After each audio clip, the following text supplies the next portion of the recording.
फलटण पंचायत समितीच्या सभापती निवडीवेळी जे फलटण तालुक्यामध्ये ओरिजिनल ओबीसी समाजाला डावलून एक मराठा कुणबी समाजाच्या उमेदवाराला सभापतीपद देण्यासाठी चर्चा सुरू आहे. आज तुम्ही फलटणमध्ये आलात, काय तुमच्या भावना याविषयी? चर्चा नाही, फक्त ऑलरेडी हे आमचं संविधानिक पद जे मूळ ओबीसींना मिळायला हवं होतं ते पद ऑलरेडी इथल्या राज्यकर्त्या लोकांनी, राजे रजवाड्यांनी हे त्यांच्या घरामध्ये घेतलेलं आहे.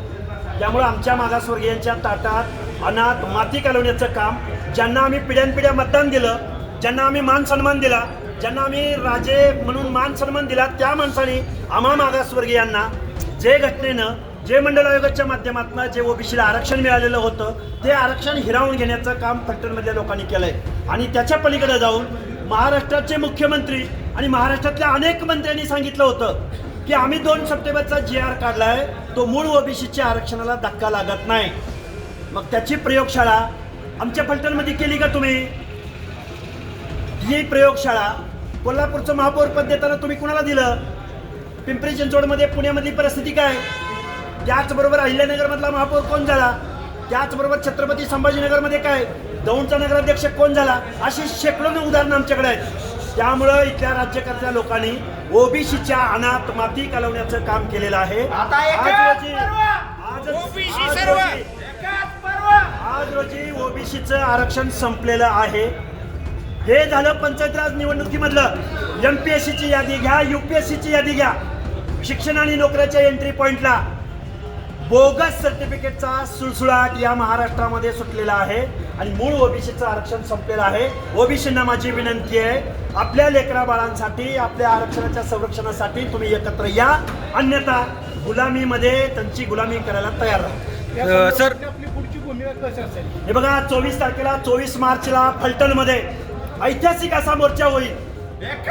लाखोच्या संख्येनं आमचं आरक्षण कसं संपलंय, आरक्षणाच्या संरक्षणासाठी फलटण हे क्रांतिकारकांची भूमी आहे. फलटण हे ओबीसींची भूमी आहे.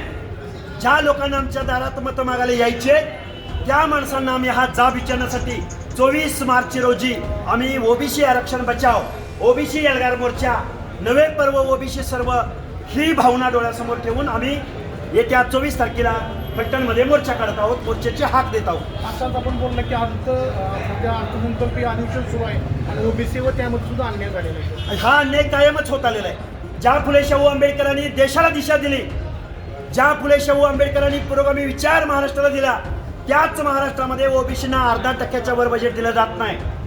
ही शोकांतिक आहे. आज आमचं पंचायत राजमधलं आरक्षण गेले तर आम्हाला एवढे वेद नाहीत, पण आमच्या हक्क अधिकाराची तिजोरी इथले कारखानदार महाराष्ट्रातले आमच्या बोडक्यावरती बसून आमची पिळवणूक करण्याचं काम करतायत. हे आम्ही ओबीसी बांधवांना समजावून सांगू. 24 मार्चला जो आपण मोर्चा काढताय त्या मोर्चाला ओबीसी समाजातील किती जाती तुमच्या बरोबर? सगळ्या जाती, कुणीही मागं राहायचं कारण नाही. आणि आमच्या ओबीसी जातींबरोबरच विजयंती अबकडे सगळे येतील, SBC येतील, मायक्रो ओबीसी येतील. मायक्रो नाही, मेजर ओबीसी आम्ही 60% आहोत. पण आमच्या बरोबर SC आणि ST बांधव, दीनदलित बांधव, बहुजन बांधव सुद्धा येतील. आज आम्ही जात्यात आहोत, तुम्ही सुखात आहात.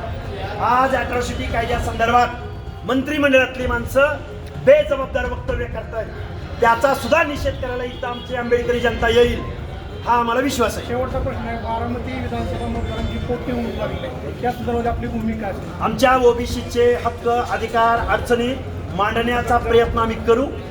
त्या निवडणुकीसंदर्भात मी इथं बोलणार नाही, मी बारामतीच्या डायसवर ते बोलीन. साहेब, दुसरा एक असा मुद्दा आहे की राष्ट्रवादी BJPचे सर्व कार्यकर्ते आहेत, पण कदाचित त्यांना जर वरून प्रेशर आलं, कोणी प्रेशरला भीक घालणार नाही. इथं सगळे निवडून आलेले सदस्य आहेत, अनेक पदाधिकाऱ्यांनी राजीनामे दिलेले आहेत. अरे आम्ही जनतेसाठी आम्ही आहोत आणि ज्या जनतेच्या जीवावर आम्ही राजकारण करतो. पण ते मोर्चा सहभागी होतील का? सगळे होणार सामील, आणि जे कोणी होणार नाही त्यांना शुभेच्छा आहेत. म्हणून आम्ही आमच्या हक्क अधिकारासाठी, संविधानिक तरतुदीसाठी आम्ही घरी बसायचं अजिबात चालणार नाही. बरोबर. ओबीसी सारा एक आणि फलटणच्या क्रांतिकारी नगरीमधून या एल्गार मोर्चाची सुरुवात होईल. म्हणजे नक्कीच मोर्चाला सगळे सहभागी असतील, राष्ट्रवादी असतील, BJP असो, सगळे असो. लाखोंचा जनसमुदाय येणार, लाखोंचा. हे कुणाच्या लेकीचं लग्न नाही, कुठल्या पक्षाचा मेळावा नाही, कुठल्या पक्षाची पार्टीचा इथं नाही, पण कार्यकर्त्याची बांधील आहेत काय BJPची, राष्ट्रवादी? अरे आम्हाला विचारत नसाल काय बांधील की? अरे गुलामी काय करताय? गुलामी नाही, फलटण तालुक्यातील काही होणार नाही, सगळे येतील. ओबीसी एकजुटीचा